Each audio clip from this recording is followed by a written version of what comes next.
The skies above Earth darkened as the massive Galactic Consortium ships entered orbit. Humanity's first contact with alien life wasn't the peaceful exchange of knowledge many had hoped for, it was an ultimatum. Admiral Park stood at the United Nations emergency session, her weathered face illuminated by the holographic display of the alien fleet. "They demand our submission and resources," she said, her voice steady despite the gravity of the situation. "They expect us to roll over. They've miscalculated." Within days, Earth's nations formed the Terran Defense Initiative. Admiral Park proposed the creation of an elite rapid response unit.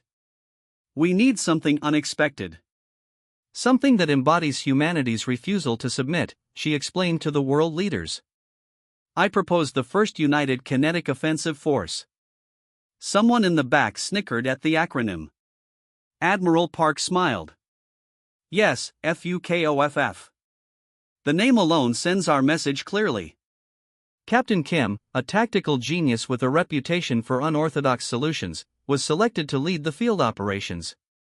His first task: assemble a team unlike any other. "Find me soldiers who think differently," he ordered. "The aliens expect logic.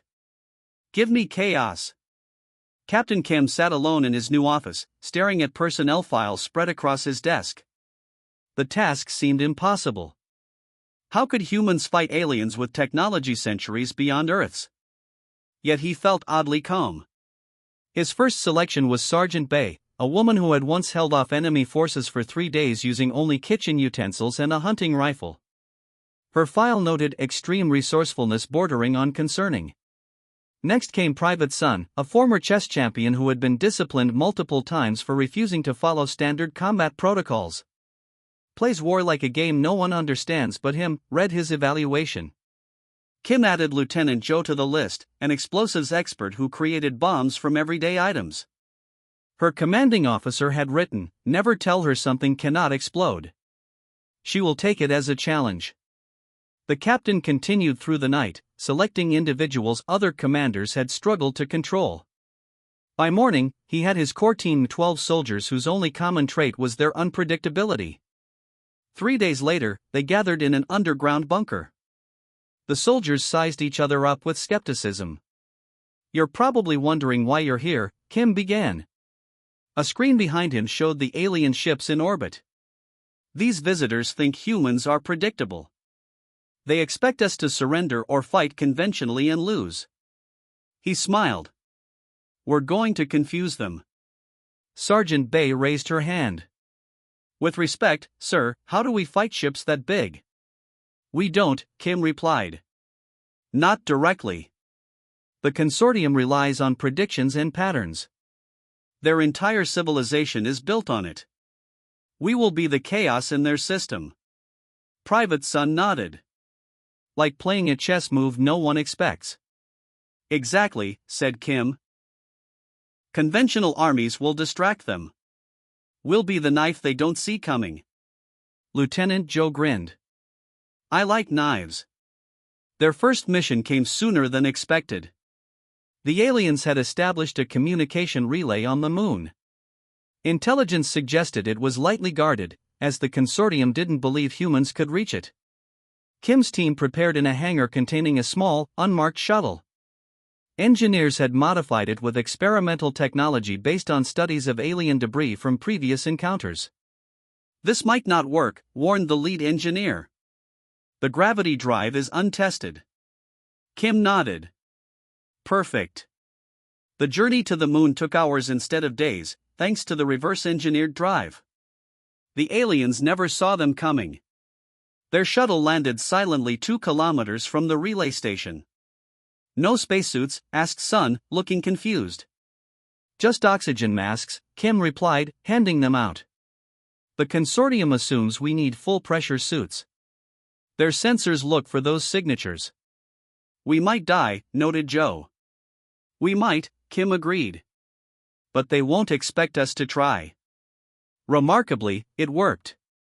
In the moon's low gravity, the team bounded across the surface, protected only by thermal gear and breathing masks. Alien sensors, programmed to detect traditional EVA equipment, registered nothing. At the relay station, Joe placed small charges on what appeared to be power conduits. Sun hacked into a terminal using interfaces designed by Earth's best xenotechnologists. Downloaded their communication protocols, Sun whispered through the radio. And left them a message. When the team was safely away, Joe detonated the charges. The alien relay station didn't explode, instead, it began broadcasting human music across all consortium frequencies. Back on Earth, Admiral Park received news of the mission's success. For the first time since the alien ships arrived, she laughed. And so it begins, she said. FUKOFF has announced itself to the galaxy. The consortium's peacekeeping fleet established position above Earth's major cities. Their commander, Supreme Overseer Vex, was bored. These conquests were always the same: show force, accept surrender, extract resources. On the lunar base, Captain Kim addressed his newly assembled FUKOFF squad. Today we show them humanity doesn't follow the expected script. Their ship, the Audacity, was Earth's secret weapon, a fusion of stolen alien tech and human innovation. Lieutenant Choi, the ship's engineer, had worked miracles coupling quantum drives with Earth's primitive materials. It's not pretty, she admitted, patting the ship's hull, but it will surprise them. The Audacity launched, appearing to flee Earth. The consortium ships ignored it, just another human craft escaping. They didn't notice as it circled back, approaching their command vessel from its blind spot. Execute boarding sequence, ordered Captain Kim. 20 soldiers led by Sergeant Han breached the alien vessel. The aliens, confident in their superiority, had minimal internal security. Download everything, Han commanded as they reached the central database. And plant the package. When the FUKOFF team retreated, they left behind a virus that rendered the consortium's weapons inoperable. The humans had drawn first blood. Supreme Overseer Vex stared out the viewport of his command ship. Below him spread the blue-green planet called Earth. After thousands of conquests across the galaxy, all worlds looked the same to him. All species fell the same way. Status report, he demanded, not bothering to turn to his subordinate. All ships in position, Supreme Overseer. The humans continue their pointless resistance with primitive missiles. None have reached our shields. Vex nodded. Begin the demonstration. Target their military bases first. Inside the Audacity, Captain Kim watched the consortium fleet through specialized viewscreens. Lieutenant Choi had modified them to see through the aliens' cloaking technology. Their weapons are powering up, reported Sun from the sensor station. They're targeting military installations in Asia first. Kim nodded. It was what he had expected. The consortium always followed the same pattern. Everyone to positions, he ordered. Choi, is the drive ready? The engineer's hands flew across her control panel. Ready as it'll ever be, Captain. But I should warn you. No time for warnings, Kim interrupted. Launch now. The Audacity shuddered as its engines ignited. To any observer, it appeared to be fleeing Earth in panic, like dozens of other small craft trying to escape the coming bombardment. They're not following us, Sergeant Han noted from the tactical station. Kim smiled. Why would they?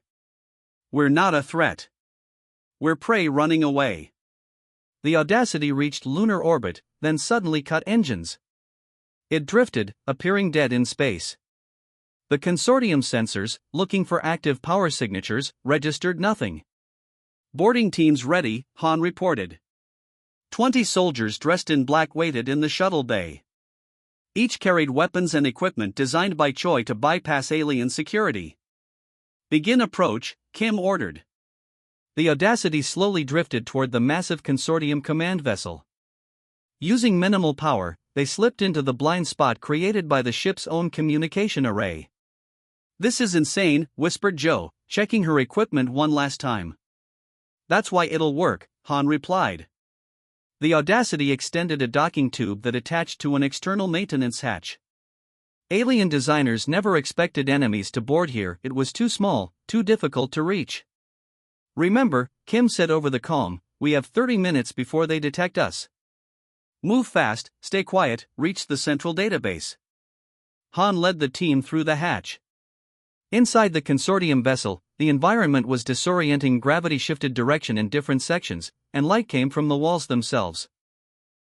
Two alien crew members turned a corner and froze at the sight of humans inside their ship. Before they could react, Joe fired darts loaded with a sedative designed to work on consortium physiology. Drag them out of sight, Han ordered. The team moved deeper into the ship. They encountered surprisingly few crew members. Why would the consortium station many guards inside their own vessel? No species had ever dared to board their ships before. They reached the central database chamber. Sun immediately connected an interface device to the alien console. "I need 5 minutes," he said, fingers flying across the device. "You have 2, Han replied. "Joe, plant the package." Joe removed the small sphere from her pack. It pulsed with a soft blue light. This was Choi's masterpiece, a virus designed to infiltrate the aliens' network. "Download complete," Sun announced. "I've got their battle plans, ship schematics," and he paused, eyes widening. "Captain, they plan to destroy major cities as a demonstration." Han touched his comb. "Kim, we need to accelerate the timeline." On the Audacity, Kim received the message. "Understood. Get out now." The team retreated, moving faster now, caring less about stealth. An alarm blared through the consortium ship. "We've been detected," Joe warned. "Almost there," Han replied as they approached the maintenance hatch. Back on the command deck, Vex received urgent reports. "Intruders?" "Impossible," he roared. "Prepare to fire weapons." His weapons officer pressed the activation sequence. Nothing happened. "Systems are not responding," the officer reported, panic in his voice. On all communication channels throughout the consortium fleet, a message appeared in Earth languages and the consortium's own script. "Consider this your warning. Earth is not your prey. We are the Terran Fukoff force. We will not submit. We will not surrender. And you will never see us coming." Admiral Park received the message from Captain Kim as the Audacity returned to lunar base. "Mission successful," she told the United Nations Council. "Humanity has drawn first blood." The news spread quickly through the galaxy. A primitive species had successfully struck back against the consortium. Admiral Park used this momentum to implement Operation Hornet's Nest. "We're taking the fight to them," she announced. The Fukoff expanded, incorporating specialized units. Captain Kim's team made lightning strikes against consortium staging areas, appearing and disappearing before the aliens could respond. Lieutenant Lee led the Psychological Warfare Division. Her team broadcast human music, art, and deliberately contradictory messages across consortium frequencies. "They can't comprehend our illogical nature," she explained. "It disrupts their command structure." On the consortium-controlled world of Proxima B, Sergeant Han led a small team to contact the enslaved native species.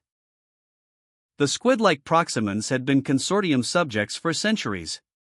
"We offer alliance, not conquest," Han told their leader. Across the galaxy, similar scenes unfolded. Species long subjugated saw hope in human resistance. The alliance grew, and the consortium faced rebellion on multiple fronts. The Consortium High Council gathered in emergency session for the first time in 800 years.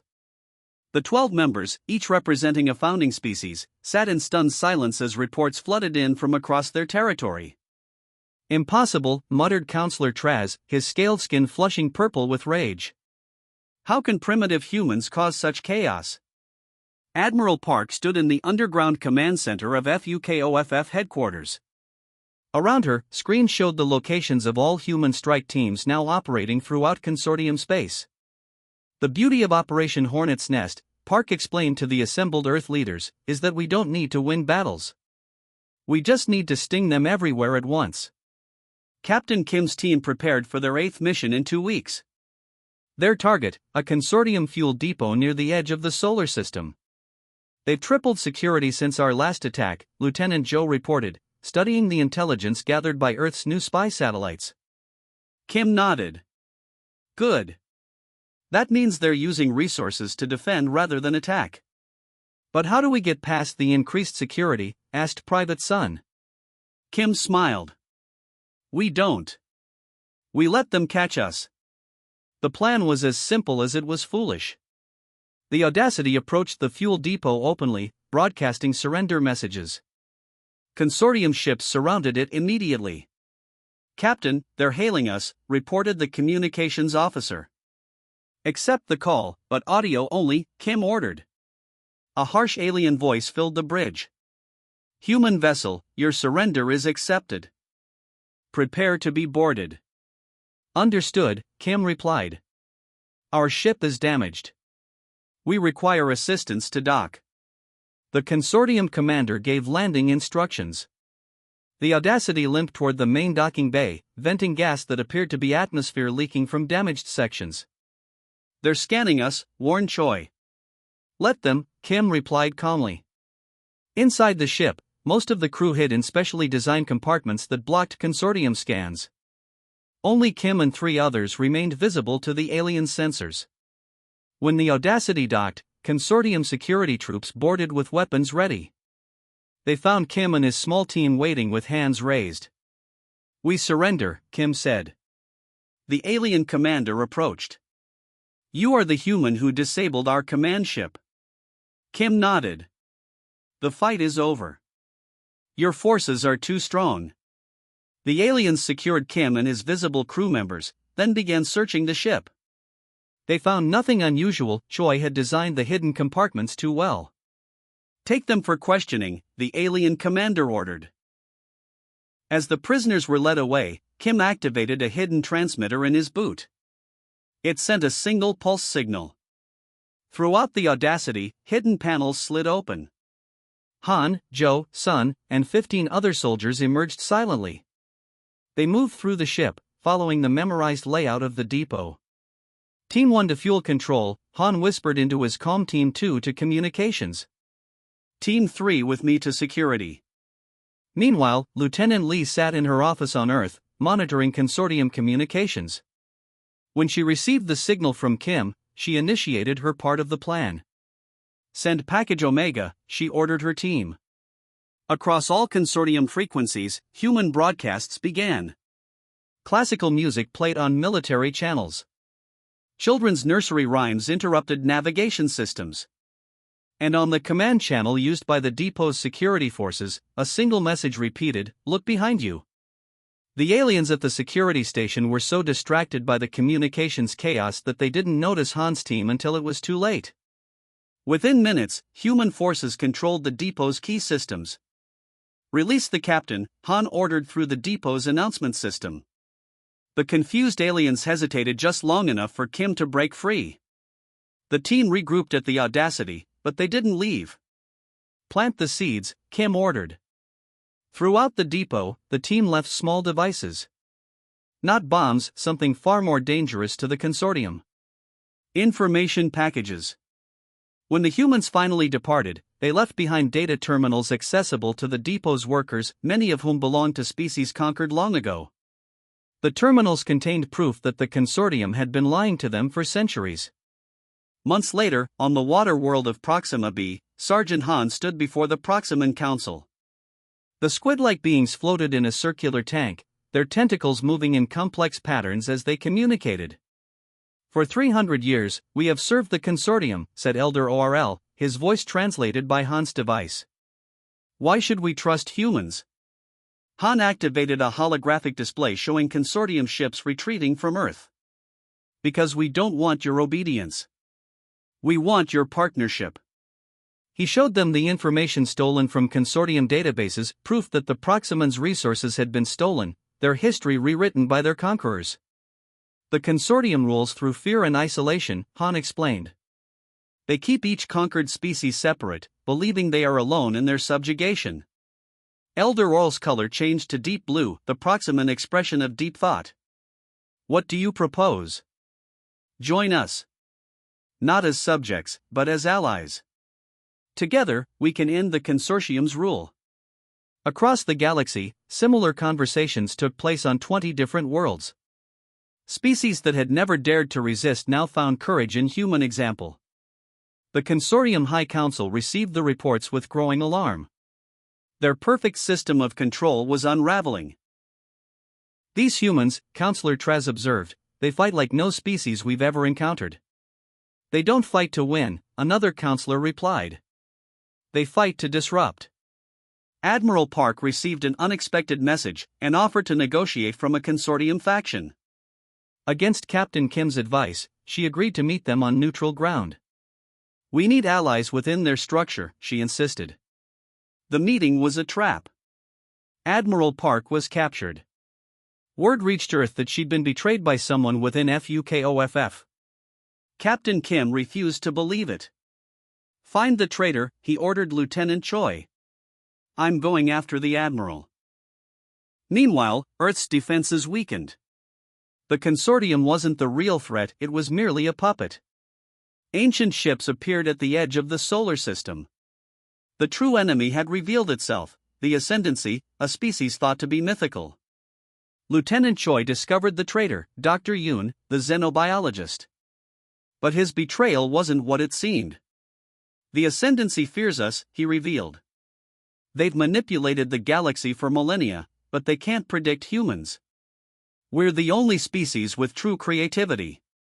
Admiral Park sat alone in her office, reading the message again.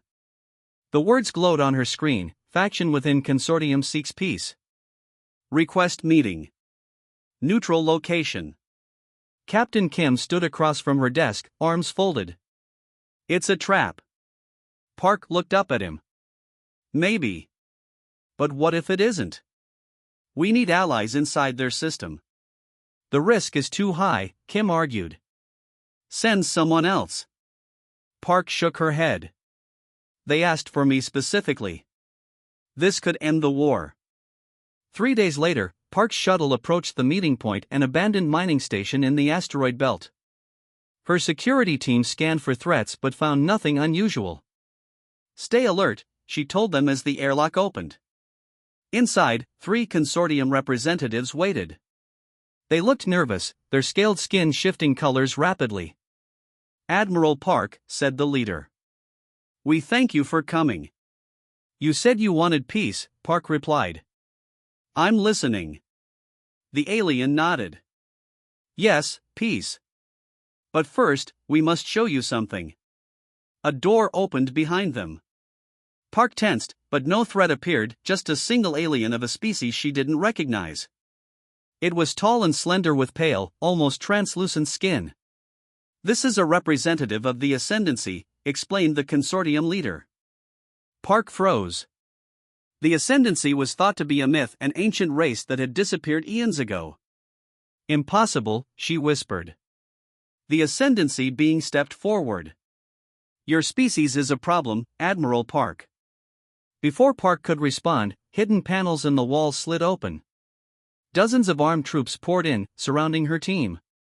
"I'm sorry," said the Consortium leader. "We had no choice." Back on Earth, Lieutenant Choi received the emergency signal from Park's shuttle. She rushed to the command center where Captain Kim was already reviewing the data. Her security team's signals went dark, Choi reported. "Last transmission indicates unknown hostiles." Kim's face hardened. "Prepare the Audacity for immediate launch." "Sir," Choi hesitated, "Command wants us to wait." "They're saying." "I know what they're saying," Kim cut her off. "They think we have a traitor. Someone who told the Consortium about the meeting." Earth's defense headquarters was in chaos. Reports came in of strange ships appearing at the edge of the solar system, ships unlike any Consortium vessels.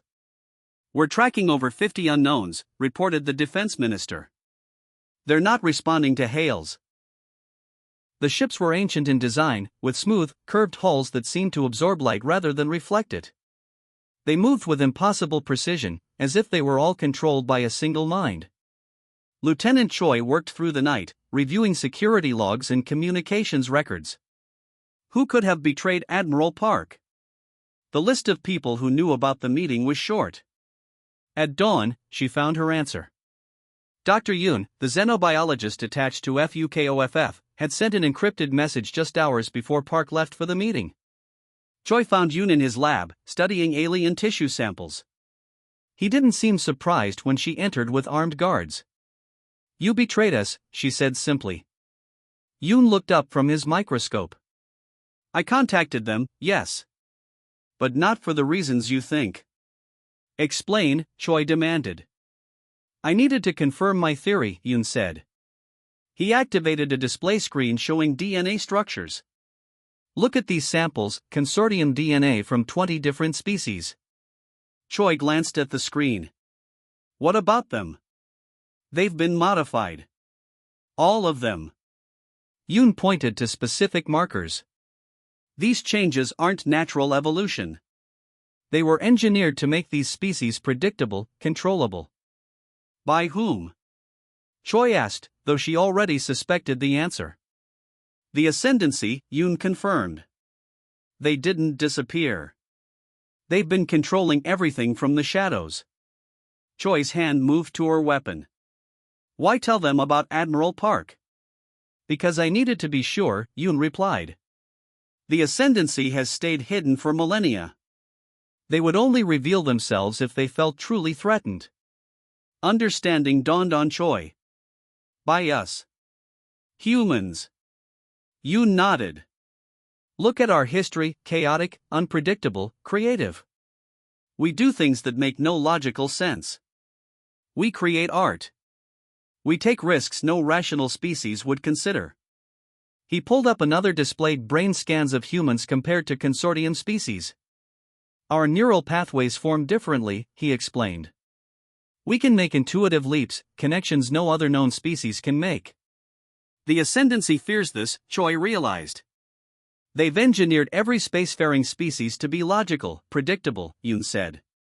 "Except us. We evolved naturally, beyond their control." Choi's comm unit beeped. It was Captain Kim. "I'm going after Admiral Park," he said. "Whether I have permission or not." "Wait," Choi replied. "I found our traitor. But it's complicated. The real enemy isn't the consortium, it's something called the Ascendancy." Kim was silent for a moment. "The alien ships that just arrived?" "Yes," Choi confirmed. "Dr. Yoon says they fear humans because they can't predict us." "Then we'll give them something truly unpredictable," Kim replied. "Gather everyone. It's time for humanity's greatest act of chaos." Captain Kim's rescue mission succeeded against impossible odds. They found Admiral Park in an Ascendancy holding facility. "They studied me," she explained during the extraction. "They're trying to understand how humans think." As Earth faced the Ascendancy fleet, Admiral Park implemented Protocol Impossible, a strategy exploiting human unpredictability. Lieutenant Choi modified the planetary defense grid to emit random frequencies. Sergeant Han led guerrilla teams using tactics no algorithm could anticipate. Lieutenant Lee broadcast contradictory orders on enemy channels. The final battle began above Earth.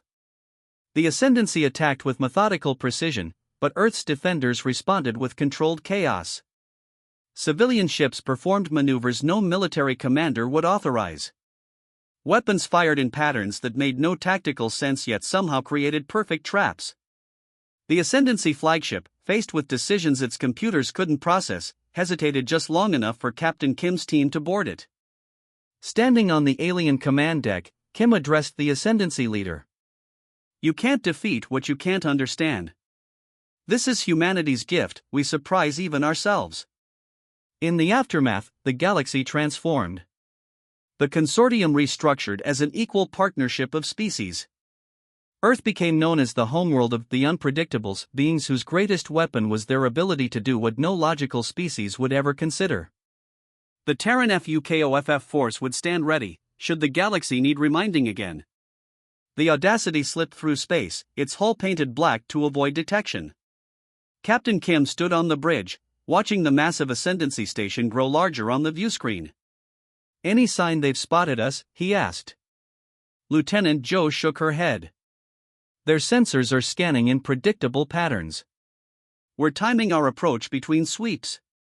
The rescue team consisted of only 12 people, all volunteers. Their mission was simple but nearly impossible: find Admiral Park and bring her home. 2 minutes to entry point, reported Sun from the pilot's station. Kim nodded. Everyone remember the plan. We do everything wrong. The team had trained to break every rule of tactical operations. They would split up when they should stay together. They would make noise when they should be silent. They would take the longest route instead of the shortest. The Ascendancy expects logic, Kim reminded them. Give them madness. The Audacity docked at an external maintenance port. The team entered the station wearing environmental suits painted with bright, swirling colors instead of camouflage. Split up, Kim ordered. Lee, create your distraction. Lieutenant Lee activated a device that began broadcasting Earth music throughout the station, everything from classical to heavy metal, changing randomly every few seconds. Alarms blared. Ascendancy guards, tall pale beings with elongated limbs, ran toward the source of the music. None noticed Kim's team moving in the opposite direction. Deep within the station, Admiral Park sat in a cell. The walls were transparent, allowing her captors to observe her constantly. She had spent weeks performing random, meaningless actions to confuse them. She heard the music and smiled.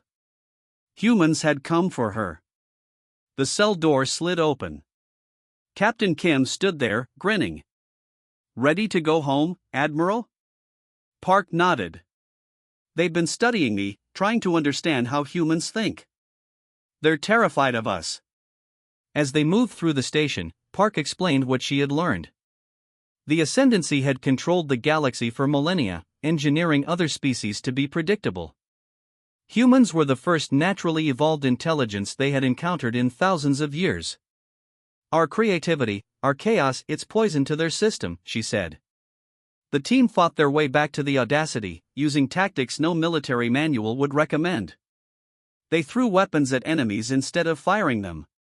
They ran in zigzag patterns. They laughed during combat. The Ascendancy guards couldn't adapt. Their tactics were perfect against logical opponents, useless against human unpredictability. Back on Earth, Admiral Park implemented Protocol Impossible. Every ship in Earth's defense fleet received unique, seemingly random orders. Civilian vessels joined the defense, flying patterns no military would authorize. The Ascendancy fleet approached Earth with perfect formation. Their ships moved in mathematically precise patterns, weapons targeting Earth's key defense installations. Lieutenant Choi modified Earth's defense grid to fire in random sequences, some shots deliberately missing to create confusion. Sergeant Han's guerrilla teams used tactics no algorithm could predict, attacking, retreating, then attacking again without logical reason. Lieutenant Lee broadcast contradictory orders on Ascendancy channels.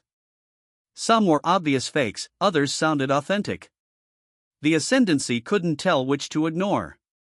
The massive Ascendancy flagship hung in space above Earth. Inside, the supreme leader of the Ascendancy watched the battle with growing confusion. They aren't following any known strategy, it said to its advisors.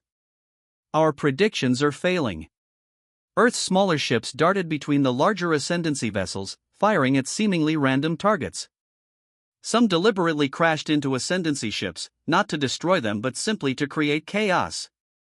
The Ascendancy computers struggled to process the information.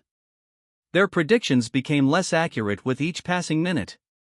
For the first time in millennia, the Ascendancy experienced something new: uncertainty.